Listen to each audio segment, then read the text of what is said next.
got a great sponsor. We got Brickhouse Nutrition's Field of Greens. Check out the link in the description below. Use fieldofgreens.com and use promo code TIM to pick up this stuff. It's great stuff. What's the unhealthiest meal, snack or dessert you've eaten lately? For me, it was a buttered Pop-Tart, for which I've had many. And it's okay. I exercise and I do try to eat healthy, so it's all right. I understand you guys, you got a crazy schedule that makes eating 5 servings of fruits and veggies quite difficult, if not impossible. We're all human. I get it. Not everybody can figure this out and find time, but you do need to make sure you're eating healthy. That's why doctors created Field of Greens. A delicious glass of Field of Greens daily is like nutritional armor for your body. Each fruit and vegetable was doctor selected for a specific health benefit. What I really like about the Field of Greens stuff is they actually have in the nutrition information too, the vegetables that are in it and the vitamins you're getting. It's pretty amazing. There's a heart health group, lungs, kidney groups, metabolism, and even healthy weight. So when you guys, many of you are wondering why you're feeling sluggish or whatever. For me, it was often that I wasn't having the right vitamins. I was feeling sore and tired. I realized it was magnesium. So I really do think if you got to make sure you're balancing your diet properly. So Field of Greens is absolutely fantastic. Field of Greens makes you feel better.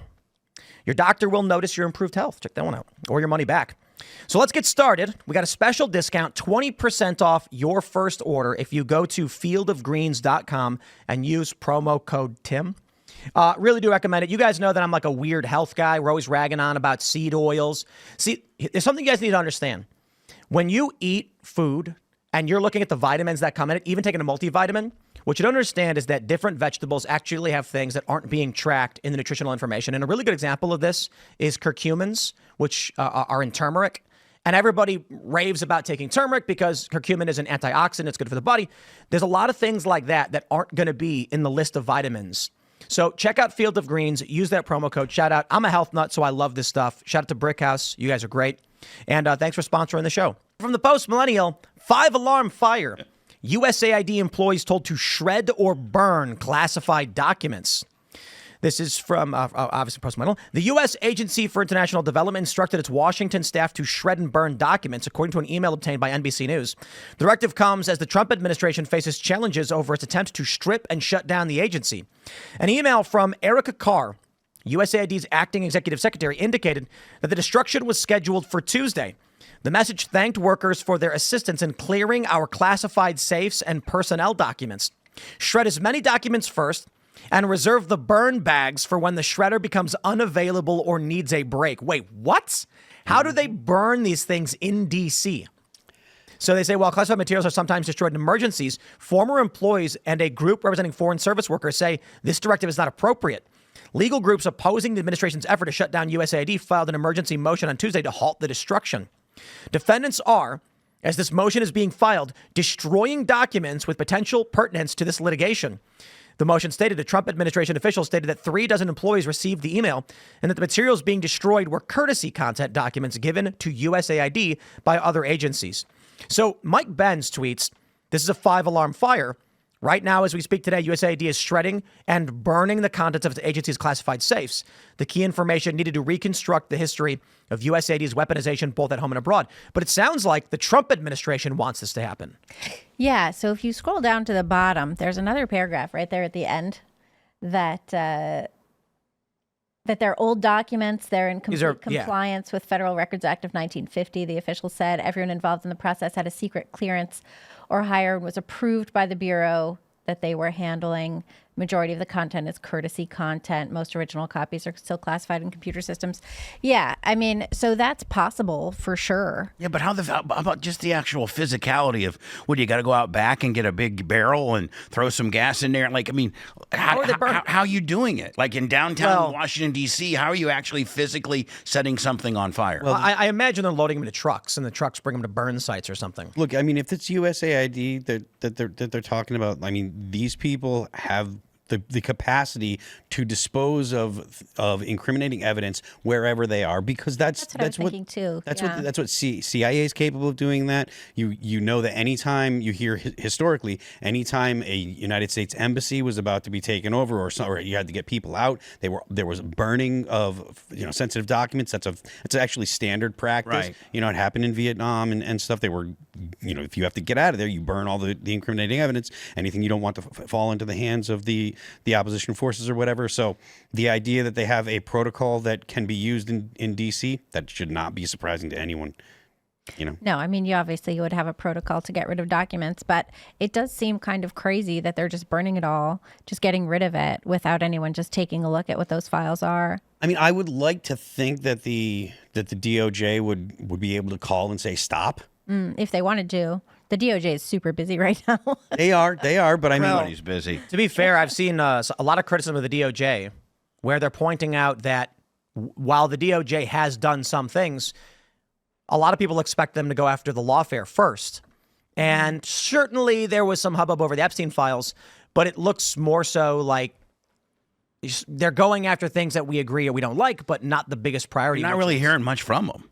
Really, I mean, Kash Patel arrested some U.S. Army guys selling secrets. Right. And that's great, but everybody expected the first thing to be those who were waging lawfare against Trump and his legal team would be. But I suppose those things take time. Those things take time. You have to bring a case. You have to develop a case. You have to put it all together. You have to, go out and do the investigation. Those kind of investigations do take a long time. Look how long it took to investigate Hunter Biden for his various crimes, right? That took years. So, and the lawfare takes a long time too. I mean, when they were going after Trump, it was years of building stuff up, falsifying documents, creating steal dossiers, things like that. So while that's certainly not something I would expect the Trump DOJ to do, they do have to go figure out where the crimes were committed, right? They have to say like, okay, Alvin Bragg did this, that was a crime, or Letitia James did this, that was a crime. They have to figure that out before they can bring any charges at all. Yeah, I mean, I assume that they have a generalized idea of what they're looking for, but they probably do have. You have to have specifics if you're going to get. Yeah, you have to bring a case. You have to develop a case. You got to bring the sexy stuff first too, though, especially in the first 100 days. Yeah. You want that sex. That's why they were all dangling that Epstein carrot for us, right. and I don't know that we'll ever really get it. Really, the way we're supposed to get. I mean, I don't think we're going to get it. I don't think we're going to get real answers. But the other thing too that happened, if you look at how, because the other thing the DOJ is doing is going into court to defend all of Trump's executive orders every time the ACLU or 23 states team up to bring cases, and they have to go in and defend that against judges. And you had a lot of judges. Every time, like you've had some wins for sure, but you've also had a lot of temporary stays of executive orders or temporary overturnings of executive orders. And you've seen judges say things like, where's your case? Like, don't you have something better to defend that with? So the DOJ really has to work to get their cases together too, to defend, over 300 executive orders at this point, many of which have been challenged in court, rightly or wrongly. 300.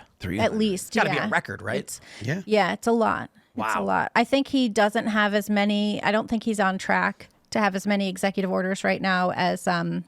FDR had FDR had a lot of cleaning up to do. I mean, he had a lot. I mean, we think we were in bad brothers. I mean, they were right. And he really, had to make, really in a bad way. Make an extra mess too. Like he had to keep compounding things. Right. Worse.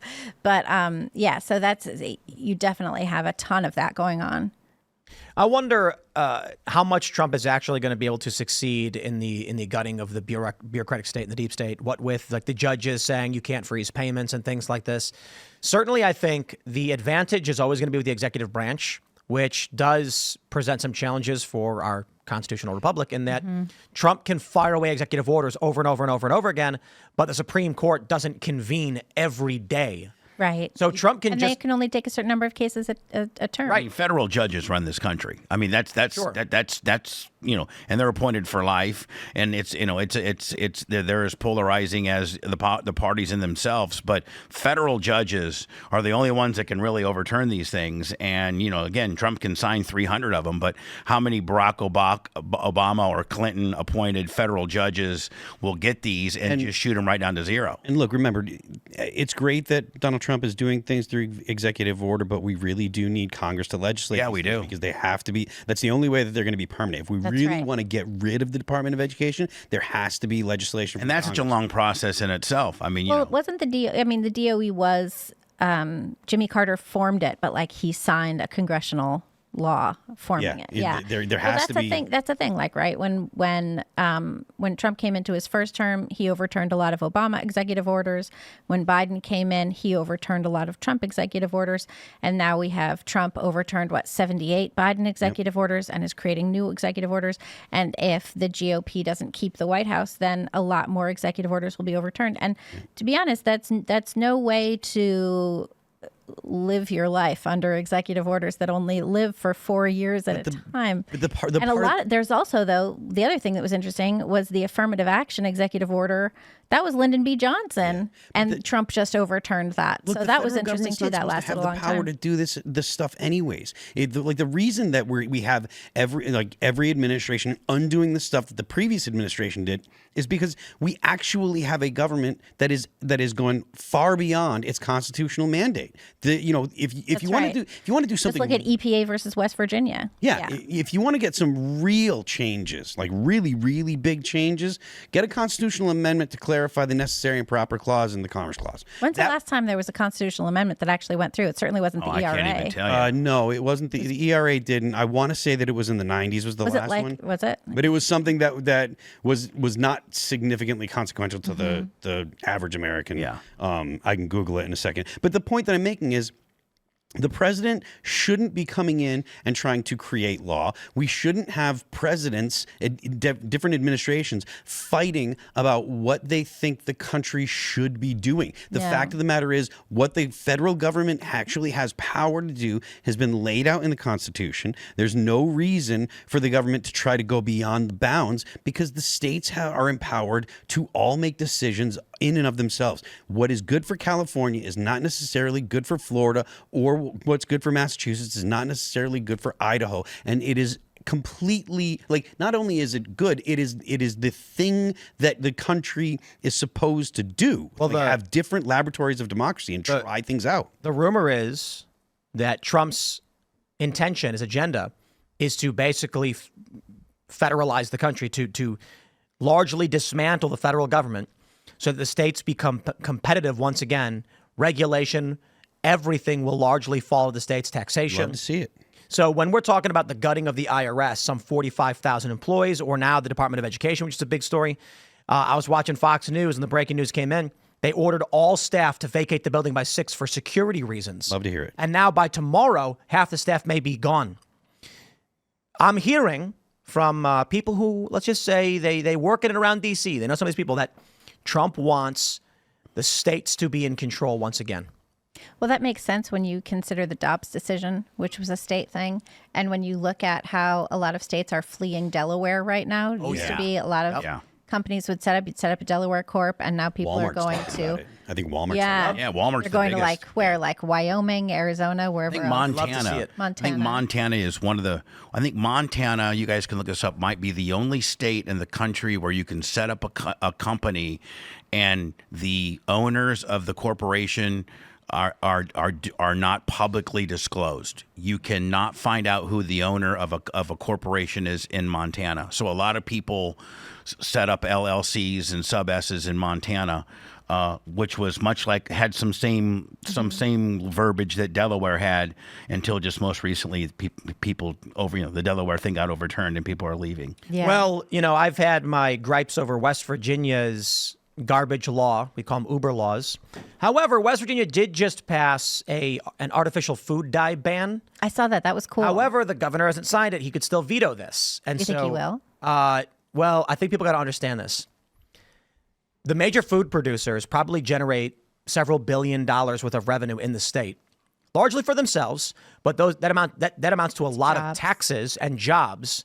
And so these companies are going to be telling the governor, don't sign this, because you're going to lose X billion dollars per year, which is going to result in X loss of jobs, this, that, or otherwise, which means everybody out there who supports this stuff, you need to do whatever you can to make sure that West Virginia, and any state that does this, has the support it needs. So that means we need investors who are going to be like, I'm going to set up a cereal manufacturing plant or whatever in West Virginia that uses beta carotene instead of red dyes or whatever. We're going to make real healthy food instead of the fake dye garbage. That way, the market doesn't take a hit. Thanks for checking out this clip from Timcast IRL. Make sure to watch the show live Monday through Friday at 8 p.m. Subscribe to this channel and we will see you all there.